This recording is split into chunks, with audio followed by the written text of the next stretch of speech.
안녕하세요. 회계원리 수강생 여러분들, 회계원리 두 번째 시간입니다. 지난 시간에 이어서 계속 1장의 그 다음 부분을 이야기하겠습니다. 오늘 강의의 핵심은 장부 기록의 원리입니다. 기업에서 여러 가지 경제적 사건이 발생이 되는데요. 이거를 거래라고 부른다는 것은 지난 시간에 잠깐 이야기를 했습니다. 그 거래가 발생할 때마다 이를 장부에 기록을 하고요.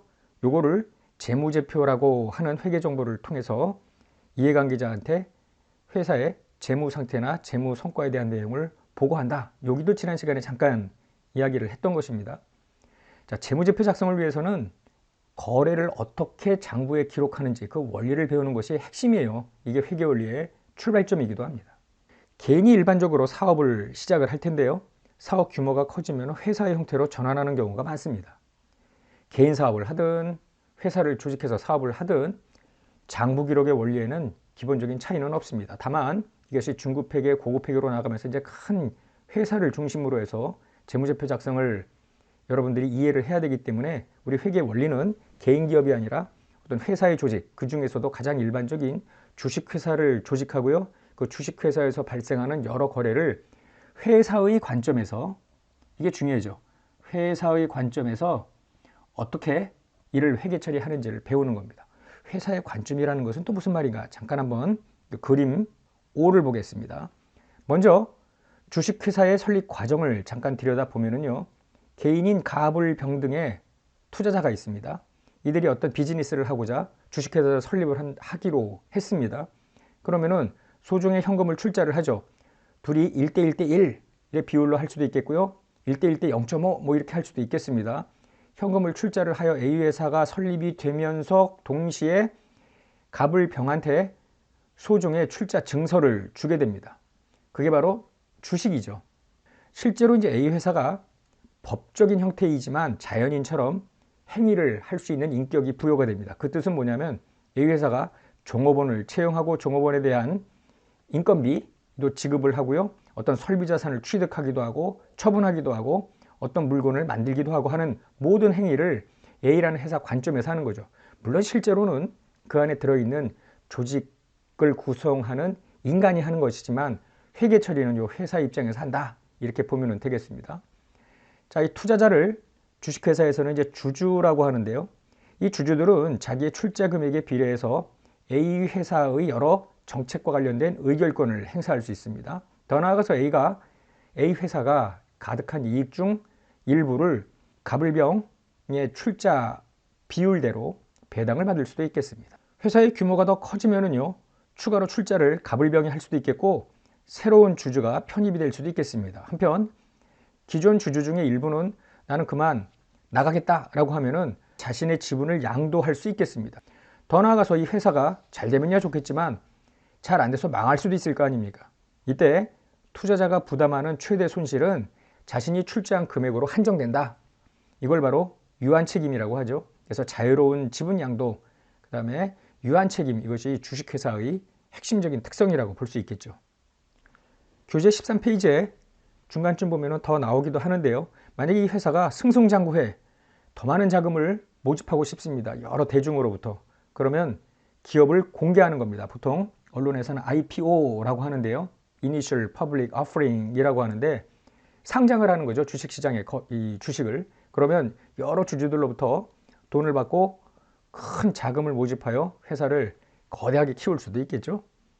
이때는 투자자 보호에 대한 책임이 상당히 높아지겠죠. 뭐 이런 것들은 나중에 여러분들이 경영학 다른 과목들을 배우면서 자연스럽게 다 알게 될 겁니다. 본격적으로 거래가 발생이 될 때 어떻게 회계 기록을 하는지를 배워야 되는데요. 자산과 부채의 변동 그리고 회계 등식 2.2절을 한번 보겠습니다. 일단 자산과 부채라는 말이 나오는데요. 자, 자산, 부채 중급회계에서 아주 자세하게 배우겠습니다만 회계원리 수준에서는 어떻게 생각하시면 되느냐면은 기업이 통제하는 컨트롤하는 이코노미 리소스 경제적 자원을 자산이라고 보면 되겠습니다. 뭐 이렇게 거창한가? 그냥 간단하게 기업이 가지고 있는 현금, 건물, 토지, 그 다음에 뭐 상품, 외상으로 물건을 팔고 고객으로부터 받을 미회수 채권, 나중에 받을 돈, 이런 것들이 모두 다 자산이다 이렇게 보면 되겠습니다. 그러니까 물리적으로 유형인 자산이 있고요. 보이지 않는 미회수 채권 같은 경우에는 눈에 보이지는 않는 것 아닙니까? 이런 것들이 모두 자원이고요. 나중에 가서 좀 더 세련되게 정의를 할 때가 올 겁니다. 자, 부채는 자산의 반대예요. 한마디로 빚이죠. 남들한테 뭔가 갚아야 되는 빚입니다. 이거를 조금 더 세련된 표현을 쓰면은 경제적 자원을 이전해야 할 현재 의무입니다. 현재 의무. 미래 의무도 아니고요. 현재 의무인데 이 현재 의무는 어떻게 해소를 하느냐 하면은 회사가 가지고 있는 요 자산, 경제적 자원이 자산 아니에요. 이거를 이전해야 할 의무입니다. 예를 들면 은행으로부터 꾼 돈, 이걸 차입금이라고 합니다. 물건을 외상으로 샀습니다. 매입 채무, 뭔가 비용이 발생이 됐는데 거래처에 나중에 주기로 했어요. 뭐 미지급금, 미지급 비용, 뭐 이런 미지급한 것들이 모두 빚이고요. 세부적인 자산 부채의 항목들은 여러분들이 이 회계원리 전반에 걸쳐서 계속해서 업데이트가 되겠습니다. 자, 가장 중요한 거 잊으면 안 되는 것이 자산에서 부채를 뺀 잔여액을 순자산이라고 할 수 있겠는데 회계에서는 순자산보다는 자본이라는 표현을 많이 씁니다. 자본. 자본 하면은 뭐 자본주의서부터 여러분들이 자본과 관련된 내용들을 경제학에서도 특히 많이 들었고요. 여러분들 스스로가 나름대로 자본에 대한 내용을 알고 계실 테지만 회계에서는 그런 것들을 싹 버리고요. 자산 마이너스 부채가 자본이다. 이렇게 생각을 하면 되겠습니다. 그리고 자본은 결국 순자산이다. 그래서 다음과 같은 등식을 볼 수가 있겠는데 자산에서 부채를 뺀 나머지가 자본이라고 했잖아요.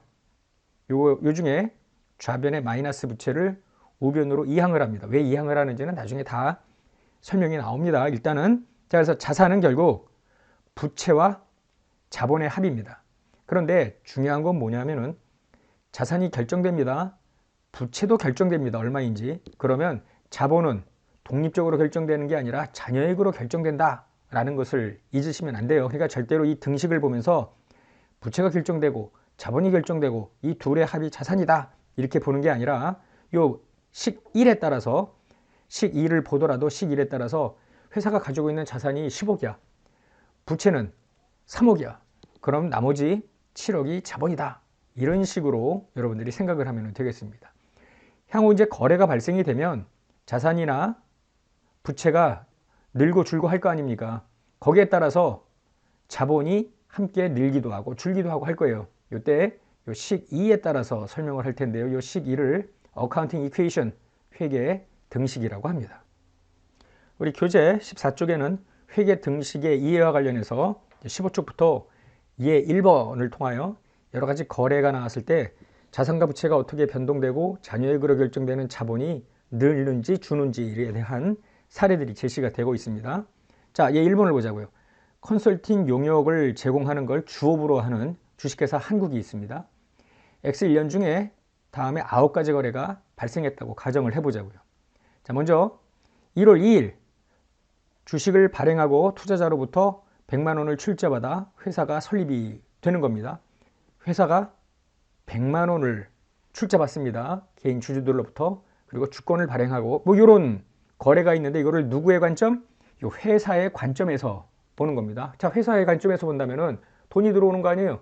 즉 자산이 늘어납니다. 부채는 뭐 아무런 문제가 없는 거 아니에요. 돈이 들어왔습니다. 돌려줄 의무가 없는 겁니다. 부채는 의무죠. 이건 돌려받을 게 아니잖아요. 따라서 이걸로 끝이고요. 그런데 자산이 늘면서 결국 부채는 안 늘었기 때문에 회계 등식에 따라 잔여액으로 결정되는 자본도 늘어납니다. 그래서 자산 늘고 자본 늘고 얘는 독립적으로 늘어난 게 아니라 얘가 늘었기 때문에 등식 아니야 등식 그죠? 자연스럽게 자본이 늘어나는 겁니다. 거래 2번 볼까요? 1월 5일 날 이제 회사가 설립이 되고 주주로부터 출자를 받았으면 그 돈으로 뭔가 비즈니스를 시작을 해야 될 거 아니에요. 이때 먼저 사무실로 사용할 건물을 샀다고 보자고요. 70만 원의 현금이 나갔대. 그러면은 돈이 나가는 거 아니에요. 70만 원 나갔습니다. 그러면서 건물이라는 자산으로 바뀌는 거죠. 그러니까 현금 자산이 건물 자산으로 바뀌는 겁니다. 건물이라는 나중에 설명합니다만 이런 것들을 유형 자산이라고 하는데요. 이 자산에서만 일부 금액이 빠지고 일부가 늘어나고 부채하고는 상관이 없죠. 자본하고도 변동이 없습니다. 즉 자산 쪽에서만 구성이 바뀌었다. 뭐 이런 거래도 흔히 있는 일 아닙니까? 자, 거래 3번입니다. 회사가 사용할 여러 가지 비품, 뭐 책상, 의자, 컴퓨터 굉장히 많을 건데요. 이런 걸로 비품이라고 합니다. 비품. 몇 가지 항목들은 그냥 외워두세요. 자, 비품을 사는데 비품을 현금으로 샀으면 좀 전에 건물에서 보았듯이 돈 나가고 비품 들어오고 뭐 이럴 거 아니에요. 이번에는 외상으로 샀대. 실제 외상 거래가 상당히 많습니다. 회사에서는 팔만에 샀대. 외상이든 현금을 주고 사든 비품이 회사 안으로 들어왔으니까 자산이 늘어납니다. 그런데 갚아야 될 의무도 늘어나잖아요. 나중에 외상값 줘야 될 거 아니에요. 부채도 늘어납니다. 따라서 자산과 부채가 같은 금액만큼 늘어나기 때문에 자본은 변동되지 않습니다. 그대로 당초 100만 원이 유지가 되죠. 여러분들은 계속 자산은 부채 더하기 자본인데 얘는 독립적으로 늙어주는 게 아니라 자녀액으로 결정된다라는 것을 항상 머릿속에 지금 초반에 기억해 둘 필요가 있겠습니다. 자, 주식회사 한국은 경영 컨설팅 용역을 제공하는 회사라 했죠. 이제 본격적으로 비즈니스를 시작해야죠. 그래서 1월 20일에 고객한테 컨설팅 용역을 제공을 했대요.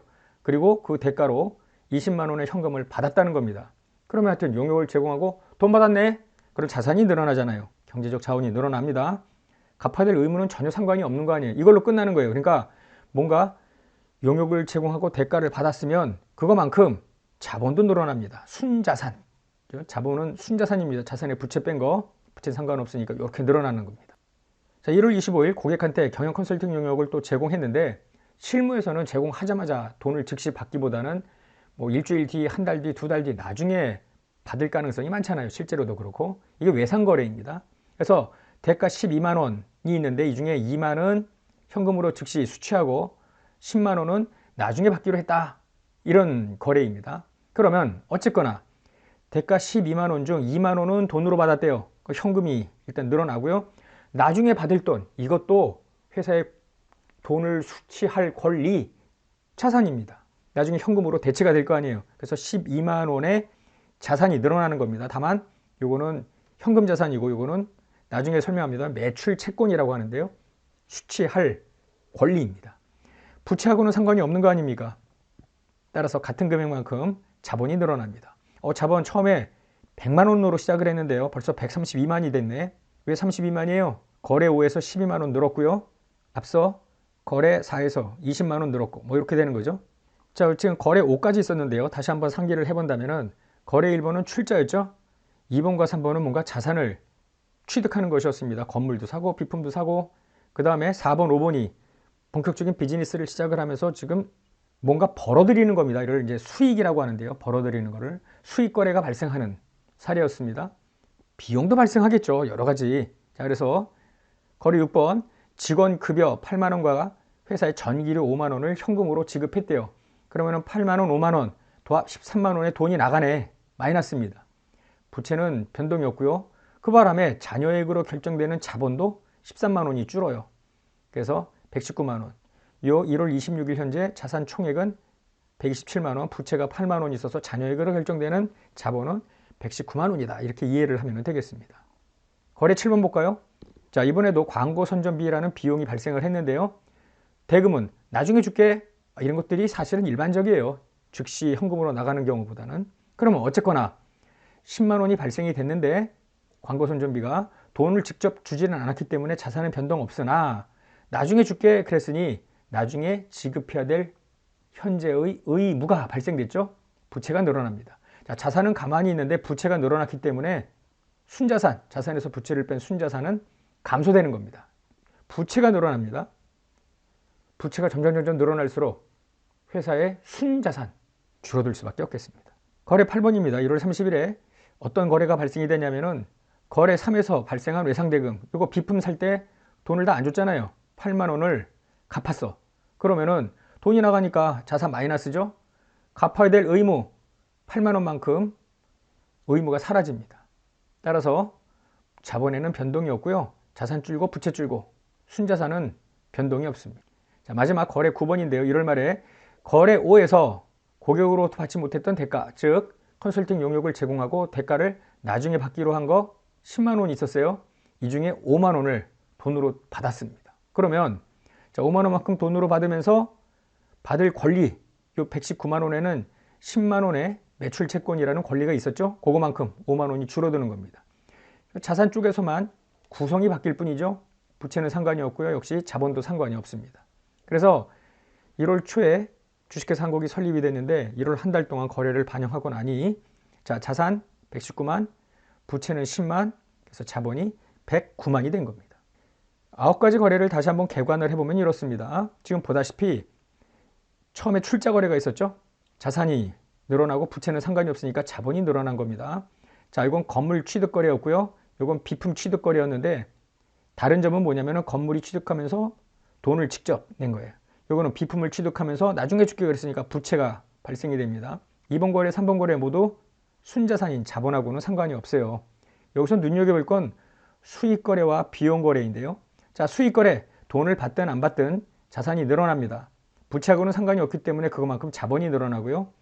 비용 거래, 돈을 지급하든 나중에 지급하든 순자산은 줄어듭니다. 왜? 돈을 지급했으면 현금 나가니까 자녀의 거래 결정되는 자본이 줄고요. 돈을 안 줬어. 그럼에도 불구하고 부채가 늘어나니까 자본은 줄어드는 겁니다. 막 헷갈려요? 처음에 헷갈리죠. 지금 이 설명을 듣는 순간에 헷갈리지 않고 이렇게 명쾌할 수가 있나? 막 이런 생각이 드는 학생이 혹시 있을 수도 있겠죠. 타고났다고 보면 되고요. 뭐 이렇게 어지럽지 막 이런 생각이 든다면 자연스러운 거고요. 요거를 강의를 끝내고 나서 교재를 통해서 한 2번 더 읽어보시면 명쾌해요. 요거를 딱 놓고 자산, 부채, 자본 한 묶음인데 얘는 지 혼자 바뀔 능력이 없는 거예요. 자산이 늘어나면 자본이 늘어납니다. 부채가 늘어나면 자본이 감소합니다. 얘는 자녀액이기 때문에 그래요. 한편 요 8번과 9번 거래는 자산과 부채가 동시에 줄거나 늘거나 혹은 자산 사이에서 구성만 바뀌는 경우에는 역시 자본의 변동은 없다 보면 되겠죠. 그래서 지금 좀 초반이기는 합니다만 기억하실 건 뭐냐면 자본의 변동은 출자 거래와 수익 비용 거래가 발생이 됐을 때만 자본이 바뀐다. 즉 출자 거래, 수익 거래는 자본이 늘고 비용 거래는 자본이 감소하고 나머지는 이 자산 또는 부채에서 왔다 갔다 한 거는 거기서만 왔다 갔다 동액이 늘거나 줄었기 때문에 자본과는 무관하다. 이렇게 정리를 하면 되겠죠. 교재 19쪽입니다. 자산, 부채 및 자본의 잔액, 재무상태표라고 하는 여러 가지 재무제표 중에 드디어 첫 번째 게 나오는데요. 요거를 이해를 해봅니다. 자, X1년 1월 2일 주식회사 한국은 어떤 상태였느냐면요. 잠깐 앞으로 가볼게요. 이게 바로 거래 1번이 발생한 즉시, 즉 출자를 받았죠. 주주로부터 현금, 그리고 자본이 늘어나는 이런 상태였습니다.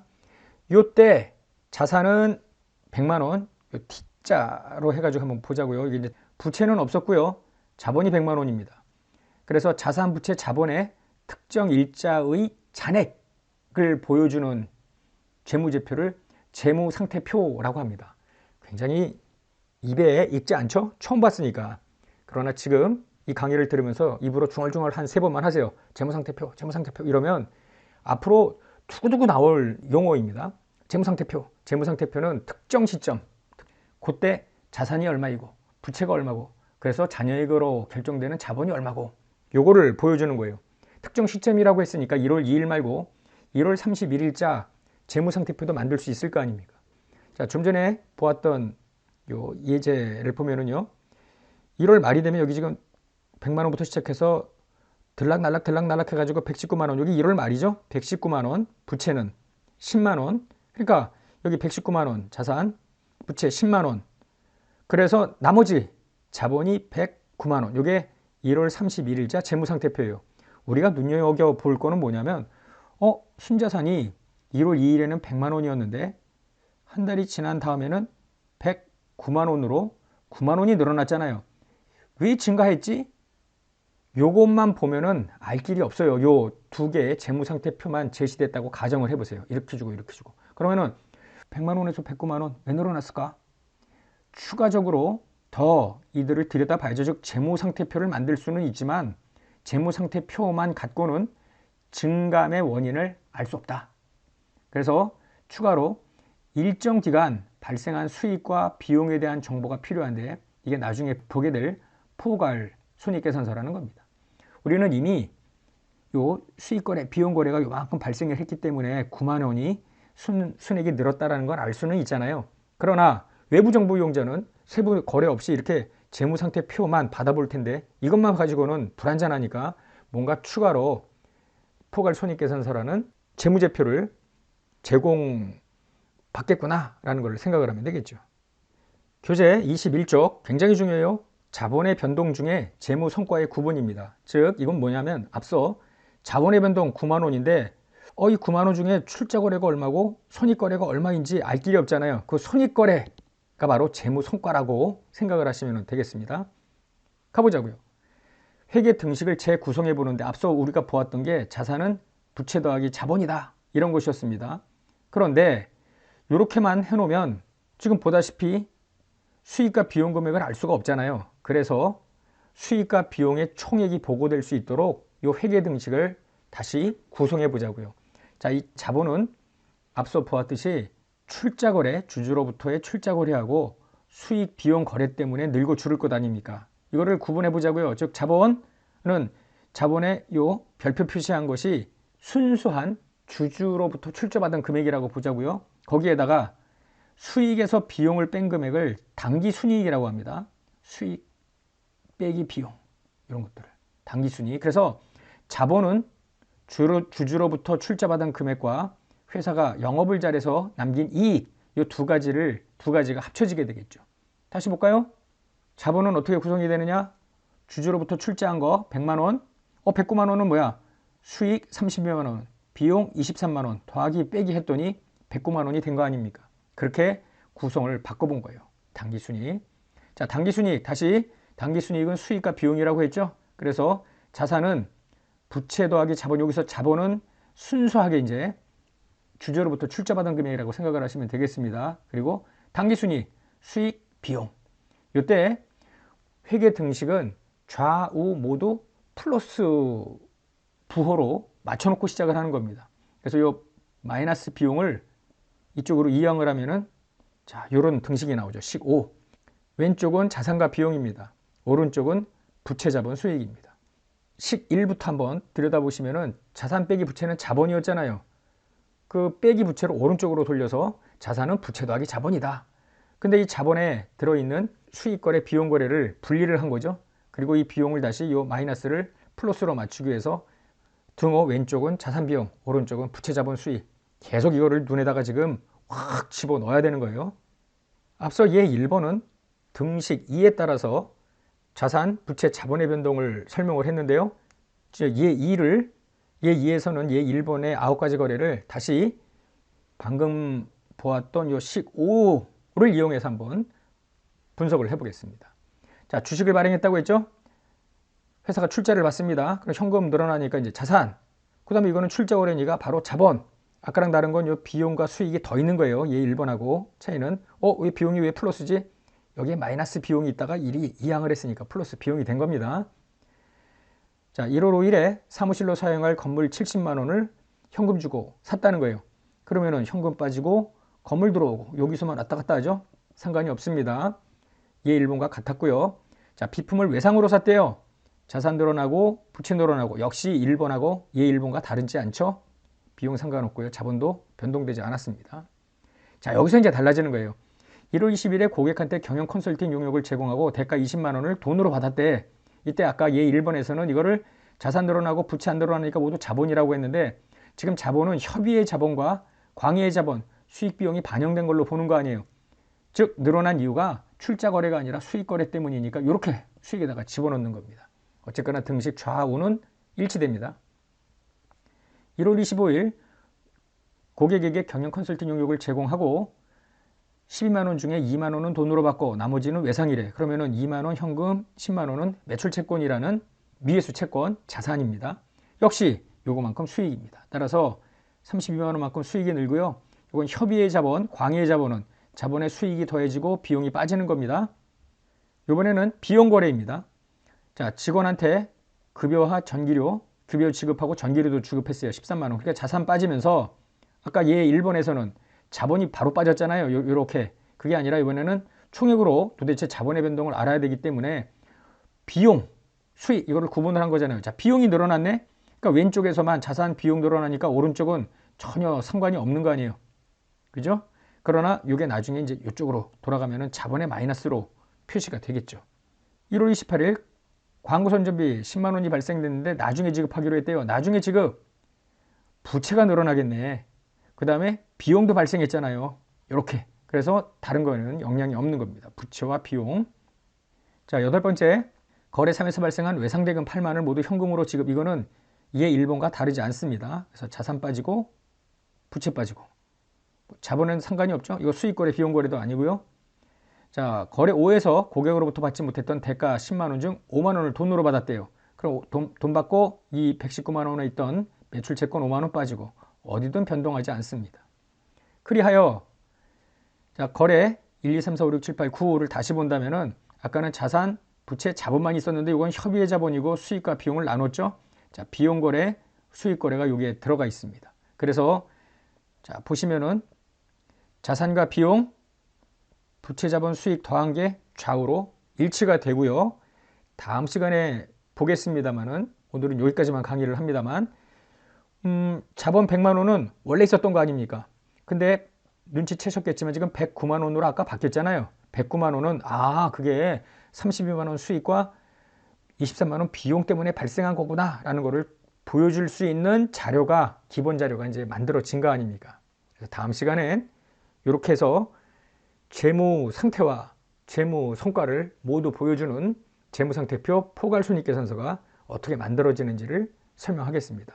오늘 배웠던 거 상당히 언뜻 보면 간단합니다만은 또 여기서 한번 엮이면 끝까지 괴로울 수 있어요. 반드시 이 강의 끝나고 여러분들 교재를 통해서 예 1번, 예 2번 확실하게 좀 이해를 하셨으면 좋겠습니다. 다음 시간에 나머지 내용 또 설명하죠. 오늘 강의는 여기서 끝내겠습니다. 수고하셨습니다.